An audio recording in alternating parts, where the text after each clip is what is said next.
নমস্কার দর্শকবৃন্দ, আমি চয়ন ভট্টাচার্য দেবশর্মা আর আপনারা দেখছেন শ্রী রাধারমণ লালজি ইউটিউব পরিবারের এক বিশেষ নিবেদন। আমাদের ইতিমধ্যেই জগন্নাথ ভগবানের পূর্ণ রথযাত্রা উৎসব সুসম্পন্ন হয়েছে এবং আমরা বাঙালি, আমাদের বাঙালিদের মতে যে রথ টানলে তবে মা দুর্গা আসে। তাই রথযাত্রা ভগবানের সম্পূর্ণ হওয়ার পর এখন আমাদের প্রধান আকর্ষণ এবং অপেক্ষা মা দুর্গার জন্যে। মা দুর্গা কবে আসছেন, কবে তার পূজা শুরু, সেই নিয়েই আজকের আলোচনা।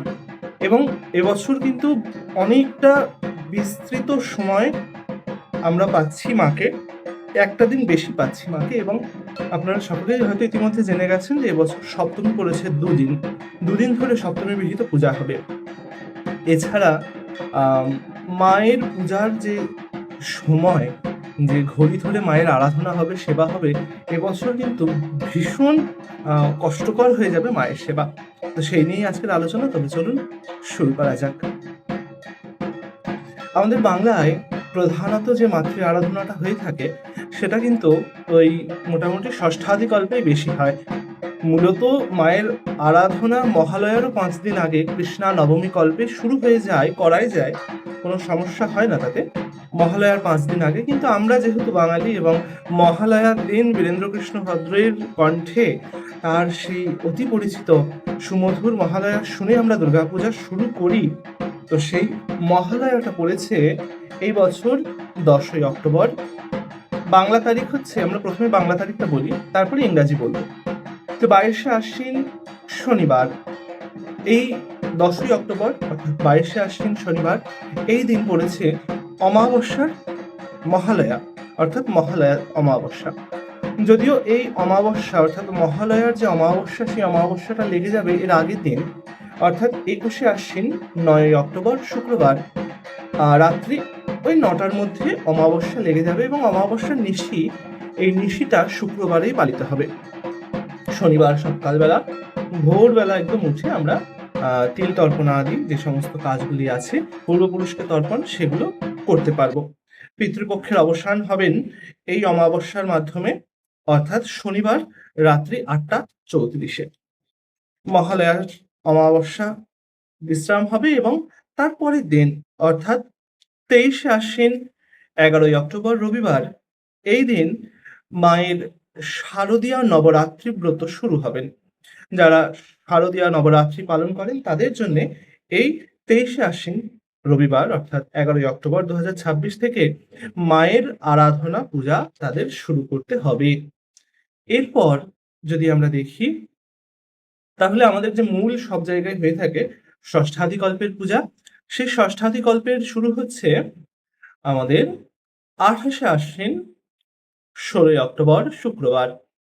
এই দিন মায়ের যে ষষ্ঠীর পূজা অর্থাৎ ষষ্ঠাদিকল্পের পূজা, সেই ষষ্ঠাদিকল্পের পূজাটি শেষ করতে হবে সকাল 8:30টার মধ্যে। মোটামুটি 8:30টার পর বারবেলা পড়ে যায়। আমাদের দুর্গাপুজোতে বারবেলা, কালবেলা এগুলো বিশেষভাবে মানতে হয়। তাই ষষ্ঠীর দিন যে ষষ্ঠী পূজা, সেই ষষ্ঠী পূজা পঞ্জিকা অনুযায়ী মোটামুটি বারবেলা 8:30টার মধ্যে বিশ্রাম করতে হবে এবং যদি সম্ভব হয় তো মোটামুটি 7টার মধ্যে সেরে ফেললে ভীষণ ভালো। আর মায়ের যে বোধন, সে বোধনটা হচ্ছে এই দিন অর্থাৎ 28শে আশ্বিন 16ই অক্টোবর শুক্রবার। মায়ের বোধন পূজা শুরু হবে বিকাল 6টা 5। হরে কৃষ্ণ, একটু ভুল হয়ে গেল, 5টা 6। মায়ের বোধন পুজো শুরু হবে। বোধন পুজো হয়ে যাওয়ার পর এই একই দিনে, বোধন পুজো হয়ে যাওয়ার পরে আমন্ত্রণ এবং অধিবাস কর্ম হবে। সপ্তমী যেহেতু এবছর দুদিন, তাই প্রথম সপ্তমী পড়েছে 29শে আশ্বিন 17ই অক্টোবর শনিবার। এই দিন ভোর 4টের মধ্যে নবপত্রিকা মন্দিরে প্রবেশ হবে। ভোর 4টের মধ্যে। এরপর নবপত্রিকা প্রবেশ করালে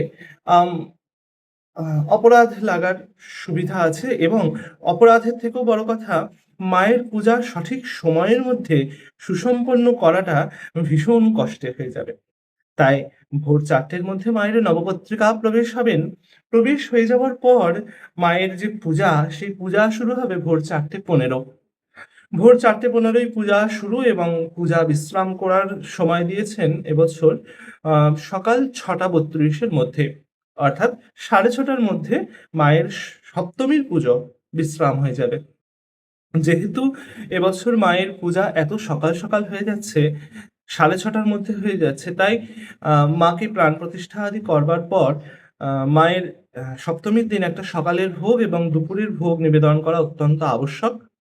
সকালের ভোগ ওই মোটামুটি 8টা 8:30টার মধ্যে এবং দুপুরের ভোগ 12টা থেকে 12:30টার মধ্যে নিবেদন করে অবশ্যই দুপুরে ভোগারতি হবে। ভোগারতি হয়ে যাওয়ার পর সন্ধ্যা আরতি হবে বিকাল 5:40-এ। 5:40-এর পর মায়ের সন্ধ্যা আরতি হয়ে যাবে। তারপর মায়ের রাতের শীতল ভোগ এবং বিশ্রাম। দ্বিতীয় সপ্তমী অধিক পূজা হবে সপ্তমীর 30শে আশ্বিন 18ই অক্টোবর রবিবার।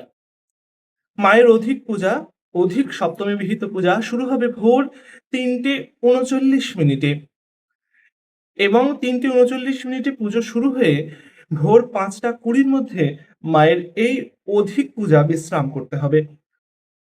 যেহেতু 5:20 মধ্যে মায়ের অধিক পূজা সুসম্পন্ন হচ্ছে, তাই এর পরও মায়ের একটা সকালের ভোগ এবং দুপুরের ভোগ দেওয়া অত্যন্ত আবশ্যক এবং দুপুরের ভোগের পরে ভোগারতি। সকালের ভোগ ওই আগেরটার মতনই 7:30 8টা 8টা 8:30টার মধ্যে, আর দুপুরের ভোগটা ওই 12টা 12:30টার মধ্যে দিয়ে আরতি করে সন্ধ্যা আরতি হবে এদিন বিকাল 5:30টায়। এরপর মায়ের অর্ধরাত্রি বিহিত পূজা, যেটা অবশ্যই করা উচিত। এই অর্ধরাত্রি বিহিত পূজাটি এই অধিক সপ্তমী যেদিন পূজা হবে সকালে, সেই দিন অর্থাৎ 30শে আশ্বিন রবিবার, এই দিন রাত্রি 10:55 থেকে 11:47-এর মধ্যে মায়ের অর্ধরাত্রি বিহিত পূজা সুসম্পন্ন হবে। এরপর মহাষ্টমী। মহাষ্টমী হচ্ছে পয়লা কার্তিক 19শে অক্টোবর সোমবার। মহাষ্টমী পয়লা কার্তিক 19শে অক্টোবর সোমবার। এই মহাষ্টমী তিথির এবছর ভীষণ কম রয়েছে।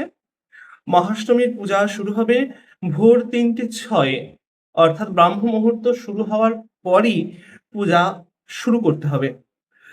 আর ভোর 4:30 অর্থাৎ 4:30-এর মধ্যে মায়ের মহাষ্টমীর পূজা বিশ্রাম করতেই হবে। এরপর অঞ্জলির একটা ব্যাপার থাকে। মহাষ্টমীর দিন সব ভক্তগণ আসেন অঞ্জলি দিতে মায়ের কাছে। তো যারা অঞ্জলি দিতে আসবেন, সে অঞ্জলির সময় কিন্তু ভোর 4:52 থেকে সকাল 6:20 এর মধ্যে মায়ের যে অঞ্জলি, সেই অঞ্জলি বিশ্রাম করতে হবে। 6:20 পর অঞ্জলি হয়ে যাবে। তারপরে মায়ের সেবার স্থান পরিষ্কার পরিচ্ছন্ন করে সন্ধি পূজা আয়োজন করতে হবে। সন্ধি পূজার সময় হচ্ছে সকাল 7:26 থেকে 8:15-র মধ্যে। সকাল 7:26-এ সন্ধি পূজা শুরু হবে এবং মায়ের জন্য যে সন্ধি পূজায় বলি নিবেদন অত্যন্ত আবশ্যকীয় একটা কাজ, অত্যন্ত আবশ্যকীয় একটা উপাচার, সেটা হবে 7:50। সকাল 7:50-এ মায়ের কাছে বলি নিবেদন হবে। বলি নিবেদন হয়ে যাওয়ার পর 8:15-র মধ্যে মায়ের সন্ধি পূজা বিশ্রাম। যেহেতু 8:15-ই মায়ের সন্ধি পূজা বিশ্রাম হচ্ছে, তাই এদিনকে সকালের ভোগ যেহেতু 8টা থেকে 8:30-টার মধ্যে করা হচ্ছিল, এদিন যদি দিতে চায় কেউ 9টা 9:30-টার দিকে দিতেই পারে। আর যদি কেউ না দিতে চায় তো সে মায়ের একেবারে দুপুরের ভোগ করবে। দুপুরে ভোগ নিবেদন করে ভোগারতি হবে। তারপরে সন্ধ্যা আরতি বিকাল 5:30 অর্থাৎ 5:30টায় সন্ধ্যা আরতি এবং মায়ের শীতল ভোগ দিয়ে মহাষ্টমী বিশ্রাম। মহাষ্টমীর পরে মহানবমী 2রা কার্তিক 20শে অক্টোবর মঙ্গলবার। মহানবমীর পুজো শুরু হচ্ছে ভোর 3:15। ব্রাহ্ম মুহূর্ত থাকতেই পূজা শুরু হয়ে যাচ্ছে। ভোর 3:15 থেকে সকাল 6:11-র মধ্যে মায়ের মহানবমী বিহিত যাবতীয় পূজা, মহাস্নান, পূজন, ষোড়শোপচার প্রভৃতি সবকিছু করে এছাড়াও হোম, মায়ের মহানবমীর যে হোম বিশেষ, সেই হোমটাও বিশ্রাম করতে হবে 6:11-র মধ্যে।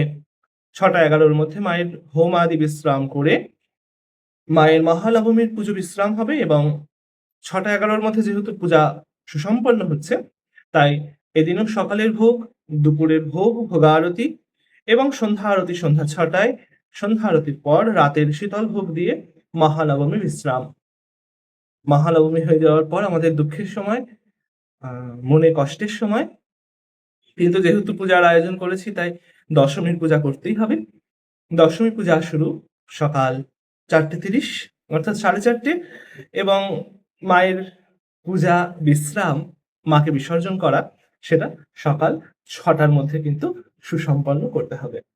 তো এবছরও পূজার একটা বিস্তৃত সময় আমরা মাকে যেহেতু পাচ্ছি, একদিন বেশি পাওয়া মানে ভীষণ ভালো ব্যাপার। একটা দিন বেশি এবছর মা থাকবেন আমাদের কাছে। যদিও আমার কাছে মা সারা বছর থাকেন, সেটা আলাদা বিষয়। কারণ আমাদের বাড়িতে তো বাসন্তী পূজা হয়, শারদীয়া পূজাটা হয় না। তো বাসন্তী পূজা সেটা আলাদা বিষয় একদমই। আর যেহেতু শারদীয়া নিয়ে এখন আলোচনা হচ্ছিল, তো শারদীয়া নবরাত্রিতে, শারদীয়া দুর্গা পূজাতে আ এইটাই এবছরের নির্ধারিত সময় মায়ের। মায়ের সেবা করা এবছর ভীষণ কষ্টসাধ্য, যদিও তিনি চাইলে সব হয়ে যাবে। তার ইচ্ছা মাত্রেই জগৎ চলছে। তো তার ইচ্ছায় তিনি সব করিয়ে নেবেন। কিন্তু এবছর মায়ের যে পূজা সেবার আয়োজন করতে গিয়ে অন্তত রাতের ঘুমটা হবে না এটা নিশ্চিত। এমনকি দিনের বেলাও যে ঘুমানোর সময় যে খুব একটা মা দেবেন সেটাও বলা মুশকিল। কারণ মায়ের যেহেতু ভোর পূজা হয়ে যাবে, তাই মাকে ওই যে সারাটা দিন তো আর না খাইয়ে রাখা যাবে না। যে ৬টার মধ্যে ৭টার মধ্যে পুজো হয়ে গেল, আবার সে সন্ধ্যায় গিয়ে সন্ধ্যা আরতির সময় একটুখানি ফল মিষ্টি দিলাম। সেটা করলে তো হবে না। তাকে তো যত্ন করতে হবে। সকালেও সেবা দিতে হবে, দুপুরেও ভোগ দিতে হবে, সন্ধ্যায়ও ভোগ দিতে হবে, রাত্রেও শীতল ভোগ দিতে হবে। তাই আমরা সকলে মায়ের পূজায়, মায়ের আনন্দে, মায়ের সেবায়, সেবানন্দে মেতে উঠবো। আর কিছুটা দিনের অপেক্ষা। উল্টো রথ গিয়েছেন সবে গত শুক্রবার। আজকে যে ভিডিওটা করছি, আজকে হচ্ছে রোববার। তো শুক্রবারে উল্টো রথ হয়ে যাওয়ার পর আজ রোববারে ভিডিওটি করছি। আজ দুপুর এখন বিকেল ৫:৪২ বাজে। রাত ৯টার সময় এই ভিডিওটা সকলে দেখতে পাবে। তো এই উম কথা জানানোর জন্যই, এই মায়ের পূজার সময়সূচি জানানোর জন্যই এই চলচ্চিত্রটা করলাম। এছাড়াও আমি গত বৃহস্পতিবার একটু বিশেষ কারণে বাড়ি ছিলাম না। সে কারণটি বলব না। বিশেষ কারণে একটু বাইরে যেতে হয়েছিল। যে কারণে আমি তার কিছু আগে পরে করে, যাই হোক করে আমার গৌরহরির যে করুণাবতারও ধারাবাহিকটা আমি করি, সেই ধারাবাহিকের পর্ব আনতে পারিনি। এর জন্যে আমি সকলের কাছে করজোড়ে ক্ষমা চেয়ে নিচ্ছি। যে সমস্ত শ্রোতা দর্শকরা গৌরহরির কাহিনী, গৌরহরির জীবনী শ্রবণ করবার জন্য উদগ্রীব হয়ে থাকেন, তো তাদের সকলের কাছে আমি হাত জোড় করে ক্ষমা চাইছি। যেহেতু আমি ধারাবাহিক দিতে পারব না, তাই আ গত বৃহস্পতিবারে দিতে পারিনি। এজন্য বৃহস্পতিবার সকাল ৬টায় একটা পোস্ট করে জানিয়েছিলাম। আ আগামী বৃহস্পতিবার অর্থাৎ আজকে যেহেতু রোববার, আগামী বৃহস্পতিবার আমি অবশ্যই চেষ্টা করছি আ গৌরহরির যে পরবর্তী পর্ব, সেই পরবর্তী পর্বটা রেকর্ড করার। আসলে রেকর্ড করাই নেই। রেকর্ড করতে অনেকটা সময় লাগবে এবং যেহেতু এখন গলার কন্ডিশনটা ভীষণ খারাপ। গিয়েছিলাম যেখানে, সেখানে যাতায়াতটা হঠাৎ করে হয়েছিল তো। প্ল্যানিং ছিল না কোনো যে যাবো। হঠাৎ করে গিয়েছিলাম। যাওয়ার সময় ওই বনগাঁ থেকে বাবুঘাট পর্যন্ত গিয়ে সেখান থেকে আ ২ টোই টিকিট ছিল। আমি আর আমার মা গিয়েছিলাম। ২ টো টিকিটই পেয়েছিলাম এবং বনগাঁ থেকে দমদম থেকে মেট্রোতে এসপ্ল্যানেড, এসপ্ল্যানেড থেকে হেঁটে বাবুঘাট। ধর্মতলা হয়ে বাবুঘাট। ধর্মতলায় বাস খুঁজলাম, পেলাম না। বাবুঘাট। ট্রেনে চেষ্টা করেছি, ট্রেনে যেতে পারিনি। তো বাবুঘাট যাওয়া, বাবুঘাটে গিয়ে টিকিট পাওয়া, এবার টিকিটে সে তো এসি বাস। এসিতে তো আমার থাকার অভ্যাস নেই। ওই ফ্যানের হাওয়াই আমার পক্ষে যথেষ্ট। কিন্তু যেহেতু জার্নিতে যেতেই হবে এমন একটা পরিস্থিতি হয়ে গেছিল। তো এসি বাসে যাতায়াতের প্রায় ১৪ ঘন্টা এসি বাসে থাকা, আ তারপরে আবার আসা।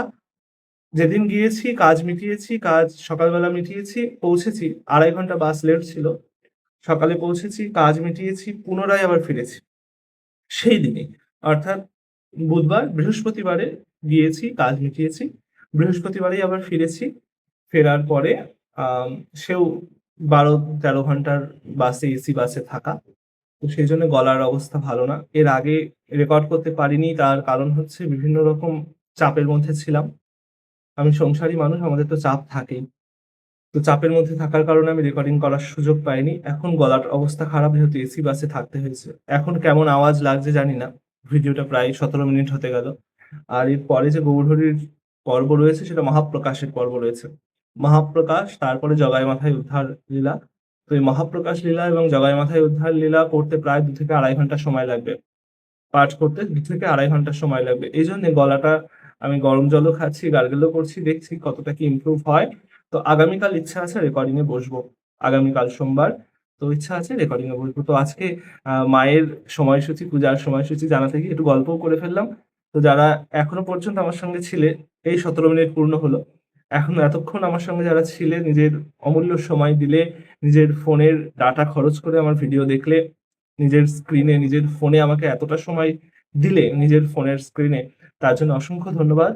পাশে থেকে যেও এইটা সকলের কাছে অনুরোধ আমার হাত জোড় করে। কারণ তোমাদের পাশে থাকাটাই আমার জীবনের যে YouTube জীবন আমার, YouTube জীবনটাকে সফল করবে। তো আজ আসি, আবার দেখা হবে পরবর্তী কোনো চলচ্চিত্রে। ততক্ষণের জন্যে জয়, জয় শ্রী রাধে, জয় জগন্নাথ। ভজ নিতাই গৌর রাধেশ্যাম। জপো হরে কৃষ্ণ, হরে রাম। জয় মা।